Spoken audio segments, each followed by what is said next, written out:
कुमाऊं दौरे पर नैनीताल पहुंचे उत्तराखंड के पुलिस महानिदेशक अभिनव कुमार ने मां नैना देवी के दर्शन किए। उन्होंने कहा है कि जिम्मेदारी ग्रहण करने के बाद उनका ये पहला दौरा है। मां के आशीर्वाद ने उन्हें बुला लिया। यूपी के एक वरिष्ठ आईएएस अधिकारी के भीमताल स्थित घर से 50 करोड़ की चोरी की चर्चाओं संबंधित सवाल पर उन्होंने कहा है कि मीडिया के माध्यम से जानकारी मिल रही है, लेकिन उनके पास कोई भी पीड़ित पक्ष शिकायत लेकर नहीं आया है। घटना को विचित्र मानते हुए उन्होंने कहा है कि दुनिया ये बात कह रही है, लेकिन घर का कोई मालिक शिकायत लेकर अब तक नहीं आया है। डीजीपी अभिनव कुमार ने कहा है कि पुलिस के ऊपर हर रोज नई चुनौती आ रही है और वो उससे सकारात्मकता के साथ समस्या का समाधान करें और उससे सबक लें। उन्होंने बताया कि वो कुमाऊं के दौरे पर हैं और यहां व्यवस्थाओं का जायजा लेने के साथ ही अपराध की समीक्षा करेंगे। पुलिस स्टाफ की कमी संबंधित एक सवाल के जवाब में उन्होंने कहा है कि 28,000 की स्वीकृत फोर्स के सापेक्ष उनके पास सभी 24,000 पुलिसकर्मी हैं, जबकि 2,500 की भर्ती प्रक्रिया चल रही है। दरोगा और फायर सर्विस अधिकारी की भर्ती प्रक्रिया तो चल ही रही है, जवानों की भर्ती शीघ्र शुरू होगी।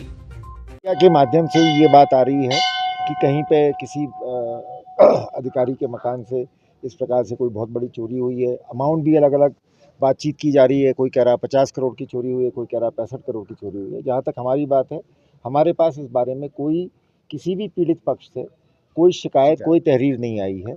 जब तक हमारे पास किसी वादी की कोई तहरीर नहीं आती तो हम उसके बारे में कोई ठोस जानकारी देने में असमर्थ हैं। ये तो एक अटकल है।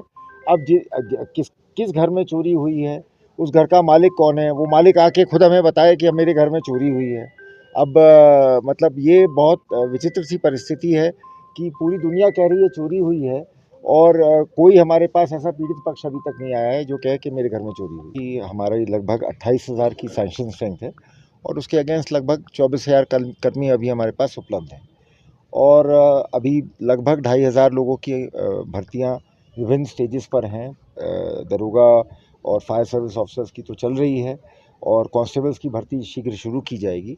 तो इन भर्तियों के माध्यम से जो हमारी एग्जिस्टिंग मैन पावर है उसको हम भरने का प्रयास कर रहे हैं। लगभग 1-1.25 साल के अंदर ये काफ़ी हद तक ये जो कमी है ये पूरी हो जाएगी। इसके अलावा हम एक व्यापक समीक्षा कर रहे हैं क्योंकि फ़िलहाल जो हमारे थाने चौकियों में जो पुलिस बल तैनात है वो काफ़ी पुराने मानकों के हिसाब से तैनात किया गया है। तो हम अभी के आज की जो काम की चुनौतियां हैं, जो वर्कलोड है, उसका विश्लेषण करते हुए हम इसके लिए भी नए मानक तैयार कर रहे हैं और वो उनको शासन के समक्ष रखेंगे।